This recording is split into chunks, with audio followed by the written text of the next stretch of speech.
Welcome to the Japan Business Show. My name is Eric Ahoner, and today we are joined by Hirokata Sugawara.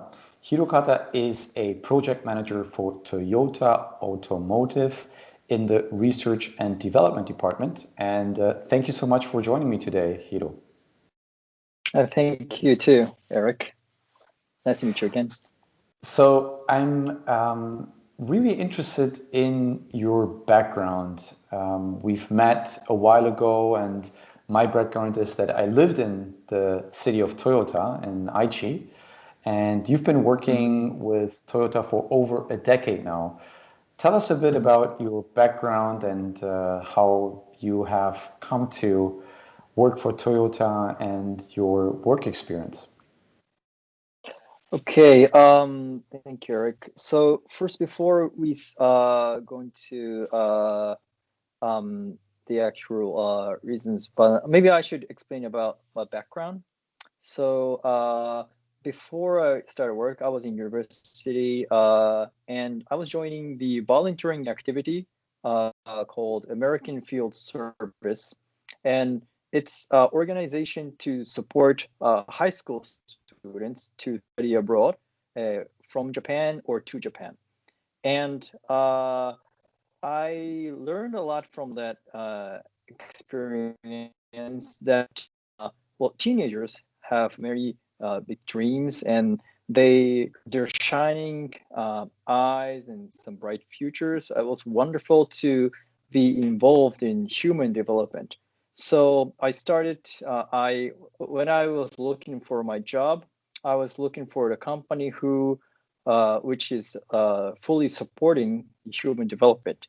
And I noticed Toyota. Toyota is a manufacturing company, and they're saying that manufacturing is human development itself because cars are built by humans. So and it was very famous. Like Toyota is very good for the human development. So I selected Toyota, and at the same time, automotive industry. I was actually studying economics in university, and I also had interest in Toyota because automotive industry have I'm gonna say this have a very big impact to economy, employment, and lifestyle to all the people in global. And Toyota is also famous and one of representative company of Japan, and were respected by many people. So I thought it was very good to start my career. And then which job to choose in Toyota? I selected production because Toyota is a manufacturing company. So I considered which areas will be the best to how can I learn what is manufacturing and also human development. So historically, Toyota, of course, started in a very manufacturing function, and now globally expanded. So production control, that was very good for the start point.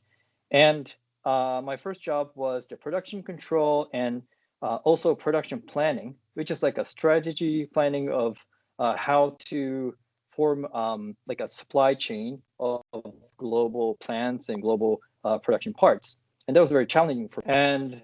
But that was a planning, very planning phase of the manufacturing side.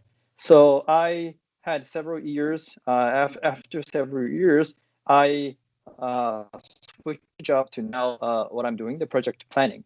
And this job is very challenging. Another challenge is that I am like I will be the right hand of worker of the chief engineer, and chief engineer is responsible for all of his project. And now I'm in charge of one of the Lexus vehicle, a future coming Lexus vehicle, and we have one chief engineer who have very strong vision and leadership, and I'm his right hand and watching their project as a manager throughout lineup.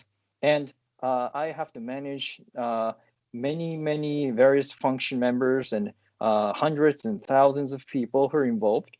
And everybody is working very hard. And throughout the project, many people, human development is going on. So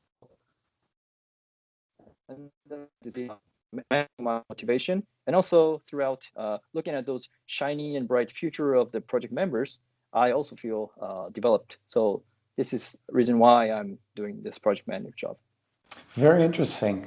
Tell us a bit about what has brought you. I mean, when you started in Toyota, I can imagine that it has been a specific on the job, the famous Japanese on the job training procedure where you have come step by step closer to the position where you are right now. Tell us a bit about how that process started, because I remember in the very beginning, you started in the city of Toyota, if I remember correctly, and then you moved to different locations within Japan and had, I think, also opportunity to work abroad or at least travel abroad several times. How was that over the past decade that you've been working for the company? Okay, so when I was working as a planning division, product planning, I was in Toyota City. I was in Japan as a headquarter. At the time, uh, I was in charge of chassis parts and body shell parts, and of all the global Toyota vehicles. So it was a very difficult job. That strategy is always decided mainly in Japan. So all the other production planning members were gathering in Japan as an headquarter, and I was doing some business trips or TV conference to global other regional headquarters and deciding the how can I say the actual strategy. And after I changed to this project planning, this project planning is work span is pretty long. So one vehicle project will keep about 3 to 5 or 6 years.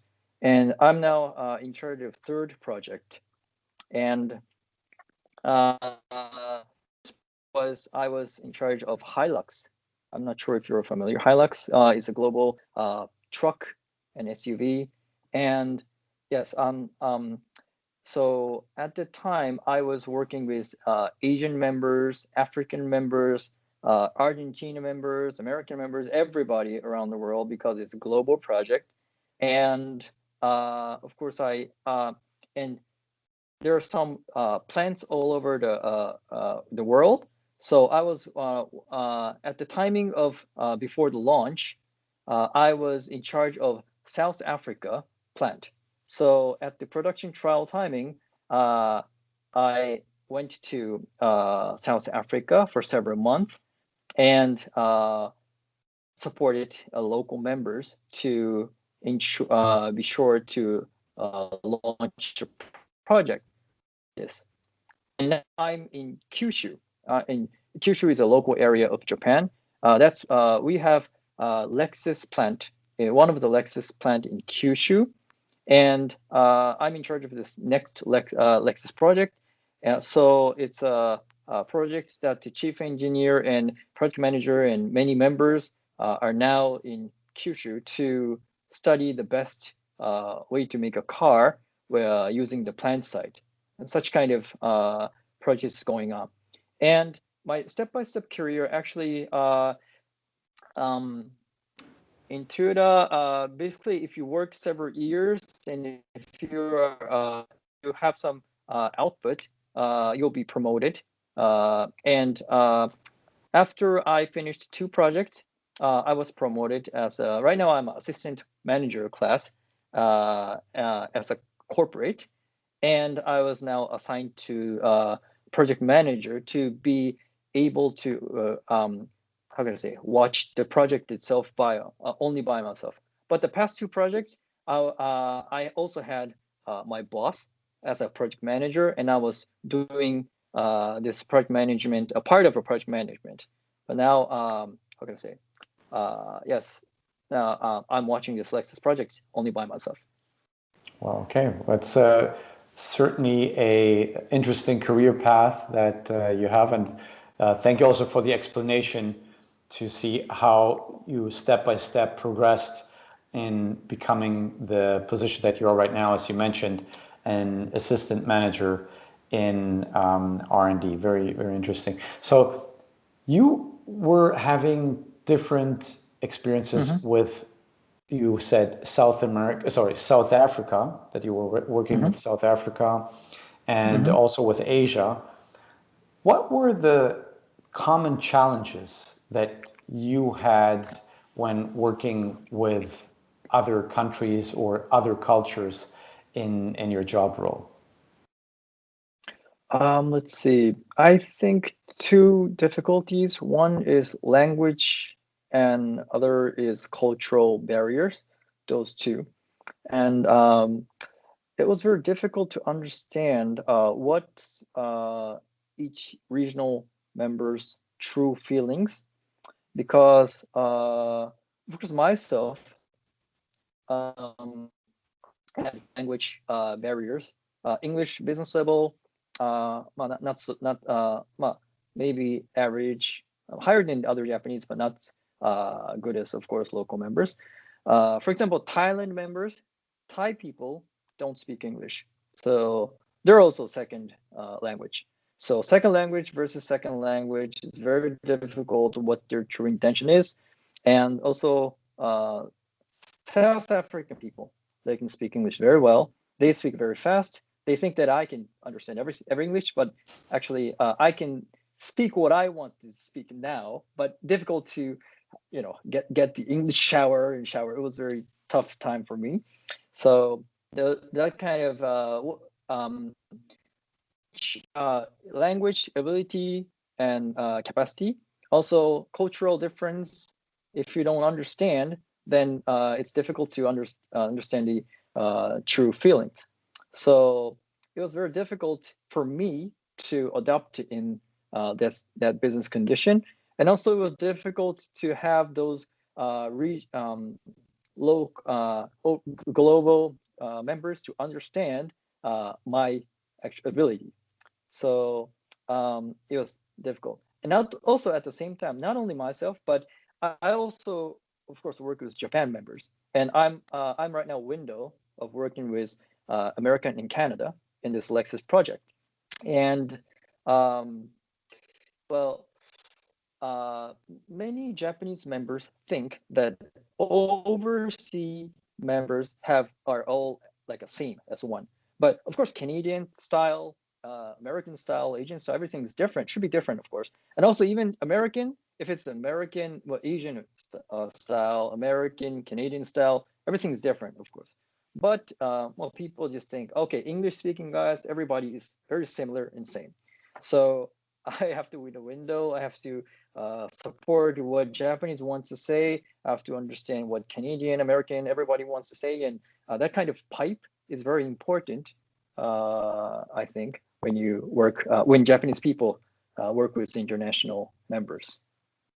So I see that you kind of function as a buffer between the international plans and your local Japanese colleagues sometimes, because I assume you were among the higher level English speakers in your department. So they said, okay, Hiro, you take care of whatever needs to be translated, or when we need to bring across a message to the other plants, then you take care of the necessary translation or communication. So I can imagine that there have been some cultural challenges, as you've already mentioned, not only with language, but also specifically to culture. And since it's not only about culture in the other or overseas countries with a point of view in Japan, it's also a bit about the culture in Toyota itself. I assume there is a company culture. And I would like to know from you, what is your personal experience? What do you wish you had known before you started working for Toyota? Let's see. um, it's to answer to the question, maybe not related to the past questions, but what I think, as I mentioned before, I entered Toyota uh, at the point of human development. And actually, I was not a car guy. I was not interested in car or anything. I mean, to be honest, every cars running, driving around the road, everything looked the same for me. And I thought cars would be commoditized already. Like every car's performance very similar, and just a matter of like a price or some design or something. But actually, I now well working more than a decade in a company, and have many car guys around. They tell me how wonderful car is, and I really understand what's good about cars now. So I hope uh, if I had chance more to drive the actual car and look at many various cars to how can I say level up my sensual part toward a car. So and that's because car is a product, it's a manufacturing item, but current market customers' expectations are not only the product of a car, but more sensual and now the sharing service is going on, but what's the true meaning of purchasing the car? That part really relates to emotions and sensual, uh, yes, part. So we should be more like artistic feeling and understand what is like what's more attractive for purchasing things. So in that sense, I think a car is very how can I say uh, well anyway, car is more partly like a craftsmanship, texture is wonderful. Such kind of part, I think we can. I should have learned more, and that if any members who wants to join automotive industries from now, I definitely advise to touch more cars. Very, very good answer. And talking about cars, and you already mentioned that you Mhm. thought in the beginning, before joining Toyota, that cars are a commodity and just differentiated by price and maybe design. What do you think about the current development with EVs, electric vehicles, like the uprising of Tesla? What is your personal opinion? You don't need to speak as an employee of Toyota, but I'm curious to hear Mm, what do you mm. think about the future of cars and about the market share in terms of electric vehicles? Do you think there will be combustion engines for a long time, or do you agree to the vision of Elon Musk that we will have electric vehicles in the next 10 to 20 years only, and the combustion engine cars will be a little bit like horses for people that like the sound of an engine, but not really as a form or a means of transportation anymore. What is your take on the current development of the automotive industry? My personal thinking is that in the it will EV or fuel cell vehicles, I think be the main part of the automotive industry in the future. But at the same time, as one of the customer for myself, EV FCVs little expensive. Battery price is very high, so it's we need to wait for 10 or 20 more years for other many customers to be able to purchase. And also at the same time, um, electronics, they use many carbon dioxide. So when produce electricity, and not like a solar energy, wind energy, still not enough to provide electricity for upcoming EV industry. So I think it will take more time than we have expected, actually. But I think it's very right now. Current mood is very good. That if government and customers, everyone get the pressure that we have to switch to carbon neutral world. I think we can achieve good future. Like I agree with vision of Elon Musk that we want to reduce the carbon dioxide and change global warming. I think it's same. So I don't think he currently thinks that EV can do everything, and currently he understands the problem of process of producing electricity. But I think important is that Toyota, Elon Musk, many members, even our customer itself, raise our demand to change the world. And I think government and also mindset of many people and evolving countries, China, everybody's mind will change, and like then I think it will be a bigger movement. So I think yeah, I agree, but we'll take more time. So I think it's I still say to I can say engine parts suppliers that I think they can still be confident that they will have some jobs for several decades. But well, of course, they have to start their innovation for their kids now. Mm-hmm. You were mentioning that you were an EV customer yourself. What kind of car are you driving? Oh, sorry. I mean, I'm not driving now. I say, if I think about as in one of the customer. Okay, I see. Yeah. Mm. So even if it's not an electric vehicle, what car are you driving? I assume it's a Toyota, but what model Yeah. are you driving? Have you heard about Alphard? It's a big minivan, like a Sienna. Okay, all right. Yes. Yeah. I know Sienna. Okay, I, I but I have two kids, so yes, it's very good. Two slide doors, luxury, perfect. very big cabin. Yeah, it's a very good car. Very good. Very good. Very convenient. Sounds perfect for Yep, a weekend trip. Wonderful. but not So Lexus. Still not yet. okay, all right. I have to On buy the one. way, step by step, Yep. step by step, getting there for sure. Okay.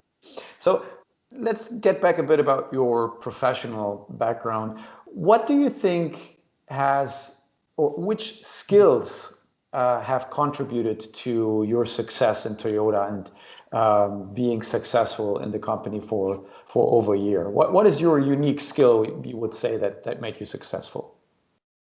Um, yeah, I think best is communication skill. Yes, Toyota is big company. It's a global company, and also in Toyota, there are various people. Of course, we have strong company culture, and we're stick to one mind of like a Toyota philosophy. But making one car and achieving one project is very tough job, taking time with many involving many people, and also we need suppliers support. Cars, more than 80% parts are come from suppliers. So in that sense, it's very difficult to have leadership and also a very high communication skill to have everyone look in the same direction always. And but it's difficult once we form a schedule and plan with a common goal. There will be many change points. But my job, project manager, is to grasp what is the change point and what will affect to impact to each members, and I have to coordinate one by one.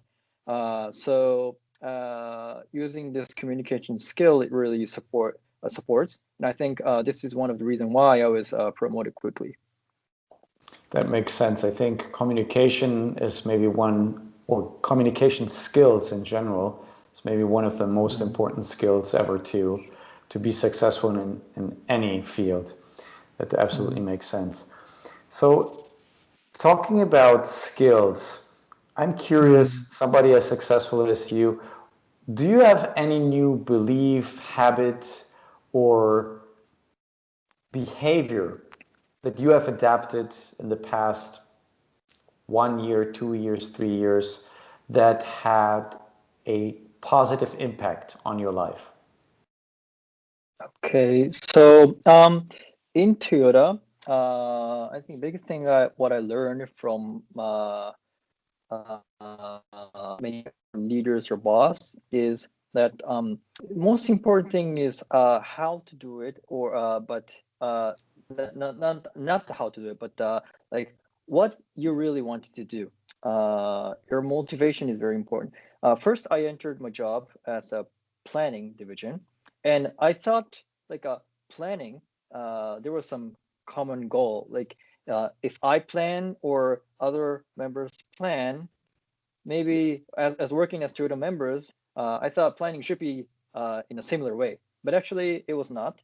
It depends on how each planner thinks and how can I say, um, well, actually like a criteria, yeah, planner can choose each criteria, and also you can also prioritize and make a story of which plan will be best at this timing. So even though it's a very logical with some evidence, some analysis, very clear planning sheet, if the planner himself thinks that it's the feeling is very weak, then TUDA members will not accept. But once it's, even though it's a rough planning, if planner, even young or inexperienced, but says wants to do it, then everybody will support. Okay, it's a good challenge for you. Maybe it's a new idea. Let's do it like that. So in Toyota, we like in university, we learn how to do like a logical thinking and how to do it. I think we're very good at that. And also Toyota also have this strong method called Toyota business practice. It's like a problem solving skill. It's very strong skill. It's very useful for working, but it's kind of like how to do it. So once the problem is detected, then how to resolve it is very quick and very accurate. But to the people, everyone can do that skill, but they always respect like how to do it. We can do it. We can resolve any problem. So, but what to do, what you want to do, that kind of thing. Everybody respects that, and try to push young members challenge, and their thinking is their older members boss thinking is that okay, it's a good challenge, and once fails, then we have this Toyota business practice, we can just resolve it quickly, so just do it, it's your challenge. So yes, what I always tell young members is that please think about what you want to do.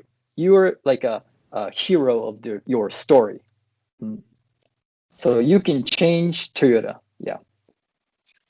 Awesome concept. And I'm very happy to hear that Toyota has such a big impact on Japanese economy, and I would say even world economy, with words like Kaizen, Kanban, JIT, just in time, is now also rethinking the concept of maybe failure a little bit, which is in Japan still a different topic, to challenge maybe younger employees and not to be afraid of not succeeding at something, but really knowing what you want personally to achieve and then give it a try. And even if it does not succeed, that it doesn't mean it's automatically a failure. And this is something that I think is a very good direction. And you can see, I think, in the world of startups also in general, that here in the US especially, that failure is part of success. So trying new concepts, failing, and then iterating and improving the process. This is something that is actually seen as very positive, and I'm happy to hear that this is also the direction that that Toyota is taking. So let me ask you one last question, and I think a lot of the viewers are very curious about this. What would you give as advice to a company that wants to do business with a Japanese company, let's say more specifically, let's say a foreign company that wants to do business with Toyota, what advice would you give them? I would say to try to make effort to understand what Japanese people, what Japanese members are really trying to say. Because generally, I think many Toyota members still are not good at speaking English or listening to English, and they think, well, they try to avoid, how can I say, speaking. So, but actually people they have strong feelings, and they have something in their mind, of course. So it's difficult, it's very important to try to pull out their honest. Um, so language barriers, I think, is difficult. We always have,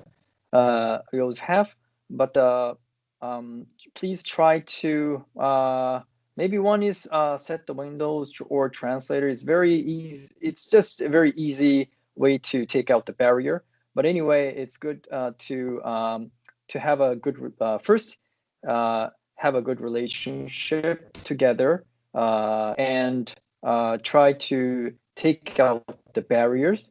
And once you go into their inner feeling, I think it's it's okay, because definitely they'll support. They are very good, like a craftsman of the business.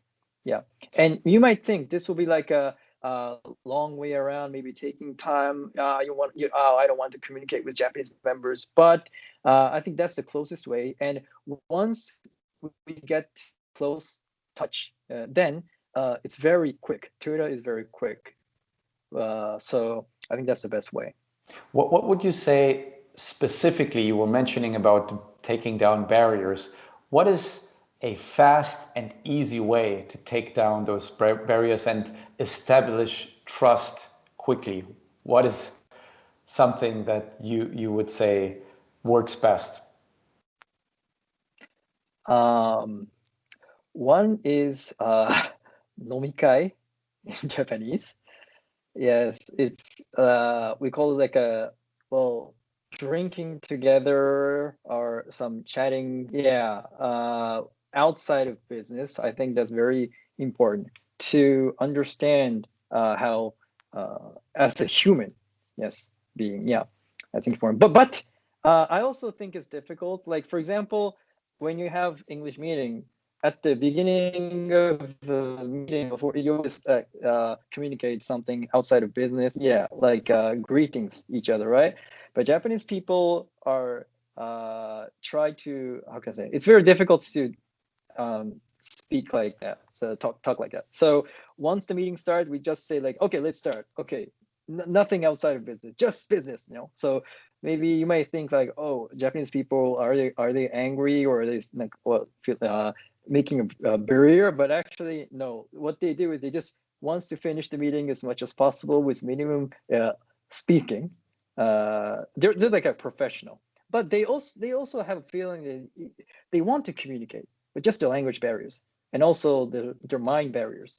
So just take it away by drinking, or maybe having good translators. Maybe that's one option, I think. I think you gave us really good advice, because in what you were mentioning, in Japan, people are much more object driven when it comes to a meeting. So they really want to get to the point right away without any small talk. It's not as relationship driven as in other cultures. But that doesn't mean that relationship isn't important, only that there's another time and space for the relationship building. And this is the so-called nomikai, or going drinking together after the actual meeting. So it's a really on and off time, where you have on meeting, off relationship. So there's no talk about relationships. And then you have the time when you go drinking, when you build the relationship, you might also talk a bit about work, but in a more casual atmosphere. But I think you just gave us the point and the advice that it's still important to go to Japan, be on location, talk to the people in person, and build trust. Yep. So once we build the trust, then to the people always. So if we receive some requests from various members, and if that's from like several English members, give us the email, and if it's related to the ones that we already know with members with trust, then we can very easily, with low barrier, we can reply. Very poor English, but very quick reply. That's possible. But if it's with some barriers, we have to think about, okay, we have to build up ourselves with very good English, like a business relationship. Such feelings will lower the priority for time to communicate. So yes, important to build trust first. Awesome. Thank you for such good advice. I think we can all learn something from that. Hiro, I want to thank you again for being my guest today and giving us very, very valuable information about Japanese business culture, about how foreign companies, non-Japanese companies, can better work with Japanese companies. And if people want to know more about you, how can they reach out to you? Do you have a website, or are you on Instagram, or are you on Facebook? Yes, I have Facebook account, but I'm considering to make another account. So Eric, please give me advice so I can be connected to many members. Okay, awesome. So if you want to reach out to Hiro, feel free to contact me, and I'll be more than happy to share the contact information. Again, Anytime. Hiro, thank you for your time. This was the Japan Business Show. Hope to see you all next time. It was a pleasure. Thank you.